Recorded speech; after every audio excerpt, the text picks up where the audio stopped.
Half-Life 2, Valve, 2004. Yeah, this game is amazing, everyone already knows that. It expands upon a lot of things from the first game, it makes its own innovations with its physics puzzles, and the visuals have aged remarkably well, something you really can't say about most games from the time. But did I always feel this way about Half-Life 2? Not really. Truth be told, my journey to loving this game was very similar to what I went through with its predecessor. I didn't mention this in my last video, but between my attempts to play through and understand Half-Life 1, I was doing the very same for the sequel. I'd grow frustrated with it during my attempts to play it in the Discord VC. This guy played this game in a Discord call? What a loser. I bet his attention span sucks. Man, Gen Z, am I right? I'm bored. But of course, fast forward to 2026, and after finishing the first game, I was eager to jump into Half-Life 2. So I sat down alone, just me and the game, giving each and every chapter the attention it deserved. And just like its predecessor, I absolutely loved it. But not at first. No, fiddlesticks. What now? Look, here's the thing. I fell in love with the original for a multitude of reasons. Of course, one of them was the fact that it was just a really good video game, and the sequel obviously has that going for it too, but I also appreciated Half-Life 1 for its bold audacity. It never held your hand. You were thrown into a hostile environment with the goal of survival, and that naturally made the game very challenging, but it also meant you had total freedom throughout the entire campaign. In fact, you had so much freedom that you could even kill friendly NPCs, even if that meant missing important dialogue. You don't look as if you have any trouble killing things. This philosophy could be seen throughout every facet of the game's design. There was nothing stopping you from screwing yourself over by wasting your ammo or taking unnecessary risks because the game didn't care. Mastering Half-Life was your responsibility, and that's what made it so satisfying to conquer. Contrast this with Half-Life 2. It's a lot more story-focused, with the copy-pasted scientists and Barneys being replaced with a diverse cast of unique characters. There's only one Barney now, and that instantly makes the game a 0 out of 10. Jokes aside, this heavier emphasis on plot isn't a bad idea. In fact, it makes perfect sense. With the first game being revered for its marriage of gameplay and storytelling, this is just the most natural evolutionary step for the series. However, it also comes with its own set of problems. At least, that's what I thought at the time. Whereas the first game made every sacrifice necessary to ensure the player had total control, Half-Life 2 is more than happy to break its own rules to keep the story going. You can't kill or even hurt friendly NPCs, resources are not only plentiful but downright infinite at times, and the intro sequence explains its tutorials through text prompts rather than having the level design do all the heavy lifting. To be clear, none of these are bad things to do. If anything, they're standard. But what I loved about Half-Life was that it wasn't standard. In a sense, it was counterculture. It was defiant by design. And with that contagious attitude fresh on my mind, Half-Life 2 felt so much weaker in comparison. It was far from defiant. It was, dare I say it, complacent. And yet, as I was ruminating over these first impressions, contemplating how I truly felt about Half-Life 2 and whether or not it was a worthy successor, I noticed something. I had yet to put it down. I couldn't put it down. I was having too much fun. When I got through one chapter, I had to start the next one, even when it was well past my bedtime. As it turns out, Half-Life 2 already had me hooked from the very first map. I just hadn't realized it until now. Every breathtaking set piece and intense action sequence pulled me closer and closer to the screen, and before I knew it, those little gripes I had with Half-Life 2 were barely a footnote in my mind. Valve, you sons of bitches. So here we are again. I've beaten the game, I love it, and now I'm going to talk your ear off about it. Look, if you watched this far, you're past the point of no return. With all that said, sit back, relax, and crack open that cold one your buddy bought you. Without further ado, this is Half-Life 2.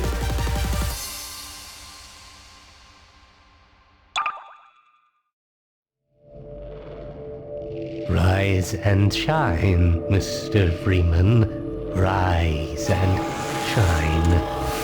After a long nap in stasis, Gordon Freeman is back, once again controlled by us. The G-Man's plopped us smack dab in the middle of City 17, a dystopian surveillance state whose goal is to closely replicate modern-day Texas. City 17 is governed by Dr. Wallace Breen, a former administrator of Black Mesa who rose to power amidst the chaos of the Resonance Cascade.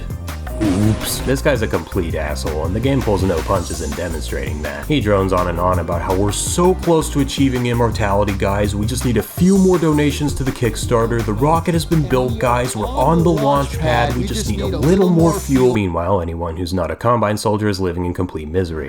But this stuff, it's all I have left. Alright, I'm moving, jeez. Oh, no worries, man, I got you. Let me just... hang on. Almost. There we go. Half-Life 2 marks the debut of the Source engine, and it makes a hell of a first impression, jank notwithstanding. We've got physics objects galore, from bombs to barrels to beer bottles. And cans, of course. Nah. Uh-oh. Hey, listen, we can talk about this. Just take it easy now. Whoa, excuse me. This frickin' moron can't even get in a single. But if there's one thing about Source Engine that's even more impressive than the physics, it's the visuals. I mean, just look at this. High poly models, high-res textures, normal maps, custom shaders, articulated facial animation, gorgeous real-time lighting and reflections. And this was all in 2004! This game's over 20 years old, yet it not only holds up, but even puts modern releases to shame. Yeah, I know, everyone else has talked about this already, but damn it, it's for good reason. The truth bears repeating, and the truth is that Half-Life 2 still looks great to this very day. I just wish it got a Wii U port so we could have seen what the water guy on Miiverse thought about the water. Yo, citizen, come with me. Okay. I'm gonna need me some privacy for this. Oh no, please don't pull out your— About that beer I owed you. Yeah! Wait, where are the other Barneys? What'd you do with them? Barney's working undercover with the Combine, and through what I'm sure seems to him like a crazy coincidence, we, happened to cross paths with him at this juncture. So he sends us running to Dr. Kleiner's lab, where he'll meet up with us later. Oh, yeah, Dr. Kleiner's one of the scientists from the first game. I don't know which one. Pick your favorite, I guess. Anyway, with our goal made clear, we start making our way through City 17. This introduction is a lot more interactive than the first games, and that gives us all the more freedom to check out every nook and cranny of these environments. And I gotta say, these are a huge step up from the first game. The devs took full advantage of the leap in graphical fidelity, resulting in maps that are absolutely packed with detail. There's a lot of random thingamabobs scattered around, all of which are fully interactable, leading to some pretty funny moments. Stop that. That's enough of that. It's here where we meet my favorite character in the whole game, this TV stand. I mean, just look at it. It's beautiful. Our fun abruptly ends when the Combine shows up to spoil the party. We make our way across the rooftops as they try to gun us down, learning the basic movement mechanics as we go. It looks like Gordon developed some muscle cramps while he was in stasis, cause he's a lot slower than he was in the last game. And no, it's not just because we don't have the HEV suit right now, even though G-Man said we could keep it, that lying bastard. You could sprint in the first game even before you got the suit, but that's not the case in Half-Life 2. Whatever man, as long as I can sprint later. So Gordon gets ambushed. But thankfully, a kind stranger is here to lend a hand. Dr. Freeman, I presume. Whoa, lady, don't look at me like that. I'm taken. Come on, babe. This is Alex Vance, the daughter of Eli Vance, who worked with Gordon Freeman along with Dr. Kleiner at Black Mesa. Can we stop with the Smash Bros. Screens? We follow Alex to Dr. Kleiner's lab, and this is where the Source engine really starts to flex its muscles. The first game had a few brief dialogue exchanges, but this one blows every single one of those out of the water. This is a full-on movie-grade scene, with every single character having choreographed movement and detailed facial animations at all times simultaneously. When one character talks, the others react. That might sound obvious, and I wouldn't blame you for not giving it any thought, but think about it. Someone had to manually animate all of this, from the major movements and expressions all the way down to the subtle nuances. Not only that, but they also had to make it look good from all angles, since the player has complete control the entire time. The amount of effort and care they put into the animation is insane. Anyway, our friends here are part of the Resistance, and oh, for crying out loud! Dr. Kleiner's working on a teleporter to make transportation easier for the Resistance, since, you know. And what better candidate to test it out than Gordon Freeman? We better get our old HEV suit back on though, just in case we end up having another resonance cascade moment. Wouldn't want to get ourselves hurt now. But we can send Alex, she'll be fine. Now it's our turn, and yeah, it's another resonance cascade moment. Shut it down, shut it down! Gordon, you must get out of here! Run! Wait, the TV stand! No! Our little teleporter mishap ends up placing us just outside the lab, but not before alerting Dr. Breed of our presence. All but certain it was Gordon Freeman. With that, our goal went from get to the place to start a literal fucking war. Something like that anyway. And so begins the game proper, where I can finally switch to nitpicking mode and piss off thousands of people. I mean, if the goal's to start a war. Half-Life 2 makes a lot of tweaks to the gameplay compared to the first game, with some being good and others being questionable. This becomes apparent from the very moment Barney throws us our good old crowbar. Wait, didn't G-Man confiscate? Whatever, I give up. They nerfed the ever-loving crap out of this thing, dude. The first game's crowbar was one of the most satisfying things in all of gaming for me. The swing speed was perfect, and that sound, beautiful. The second game's crowbar feels like a wet sock by comparison. Look at this pathetic swing speed. Listen to this lame-ass impact sound. Like, no, I'm sorry, this is a straight-up downgrade, and I will not hear otherwise. Well, at least we can finally sprint. It's a little annoying that you have to hold down a key to do it, since in the first game that was just your default, but it's really not that big.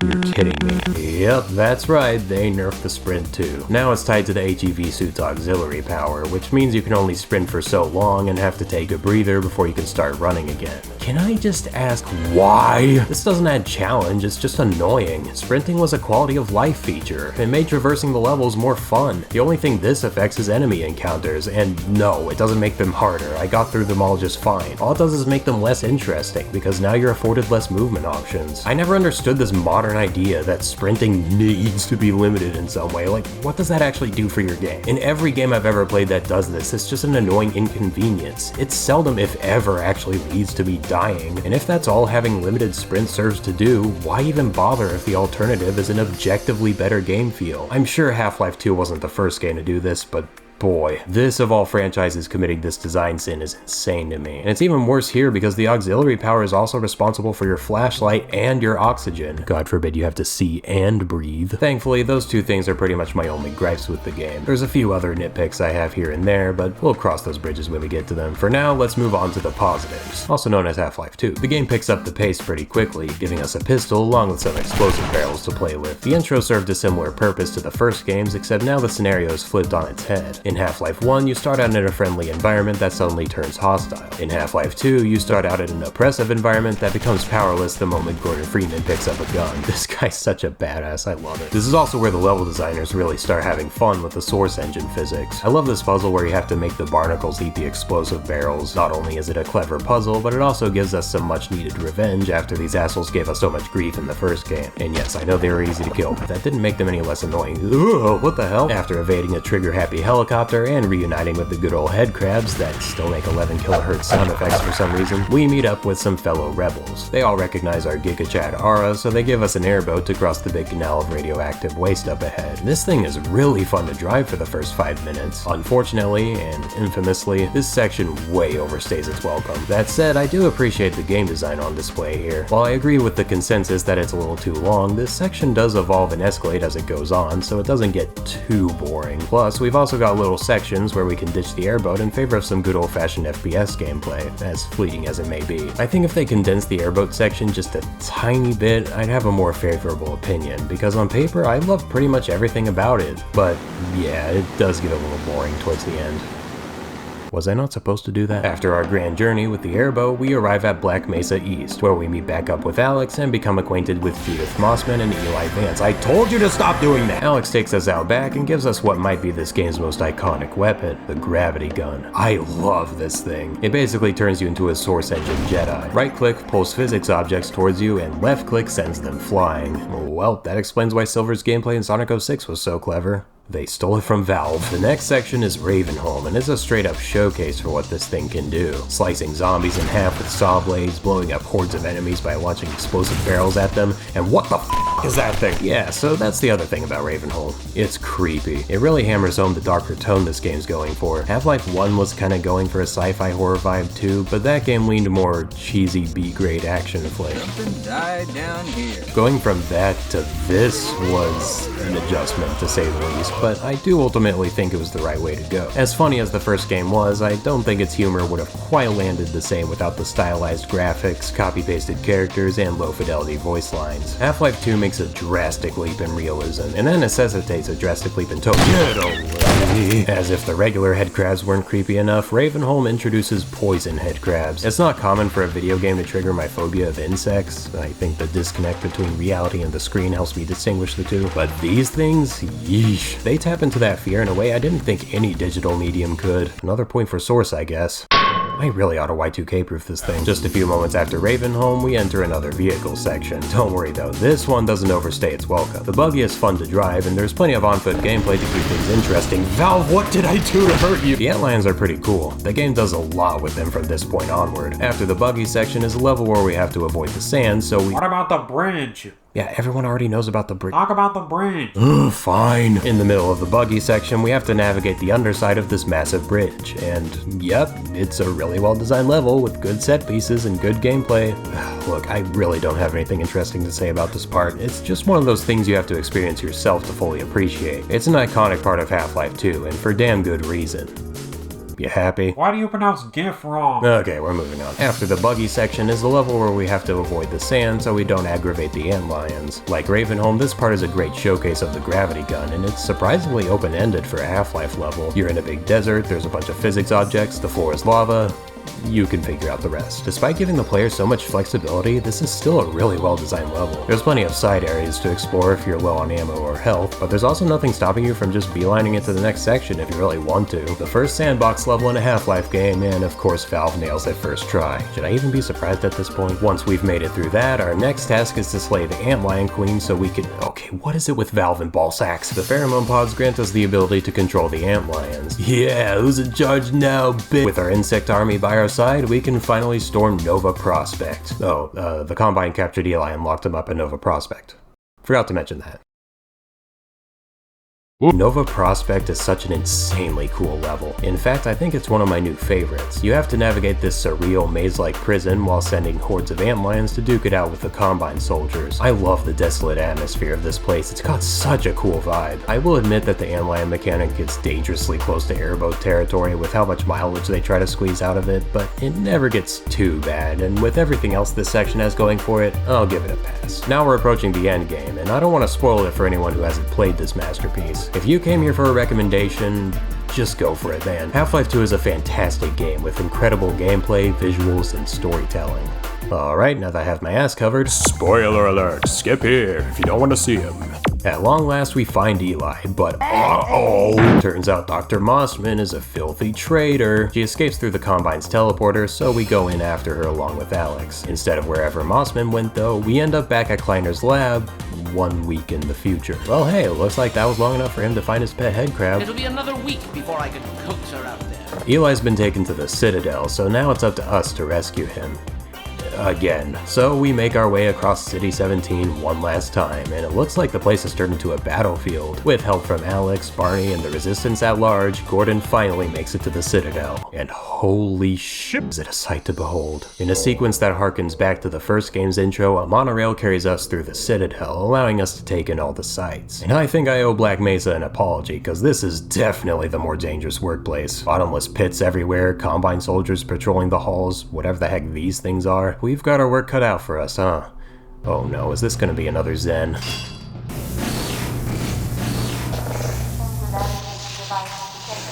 Huh. What's this now? Oh!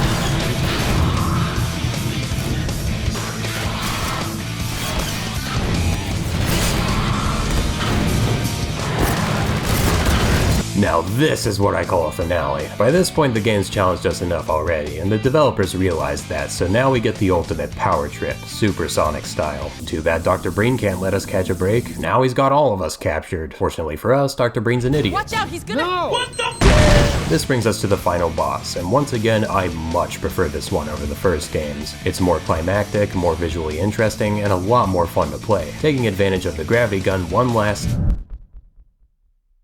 Time, Dr. Freeman? Is it really that time again?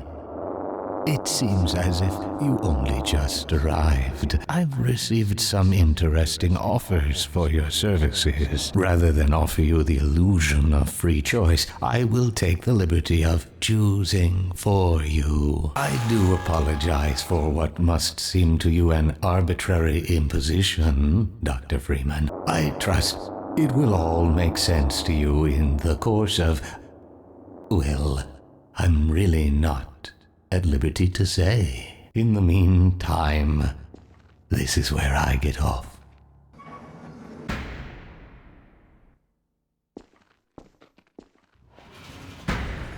During my time spent with Half-Life 2, I found myself second-guessing my preconceived notions of what good design entails. This game forced me to reconsider my perspective on sequels and the purpose they must serve. At first, I was disappointed with Half-Life 2 and all the little changes it made, from major aspects like the shift in tone to smaller things like not being able to jib alien corpses with the crowbar anymore. But the more I played, the more I realized how superficial all of those things really were. Sure, the campy writing, low-res graphics, funny sound effects, and small gameplay flourishes were all things I loved about Half-Life, but they weren't what made Half-Life. What made Half-Life was the heart and soul of it. The passion that was poured into every single map from a team of developers that just wanted to make something cool. In that regard, Half-Life 2 is everything the first game did and more. Every design decision was made to serve its goals, not to merely iterate on what came before. From a pure technical game design standpoint, I prefer the original. But from an experience standpoint, Half-Life 2 is unquestionably the superior game. That's why this video is titled Half-Life 2 is a Paradox. This game simultaneously downgrades and upgrades what came before, yet somehow the result is still a net positive. It proves that game design at its core isn't math or science or even logic. Game design is art. Half-Life 2 is art. And it also freaking rules. What about the episode? I'll get to the fucking episodes.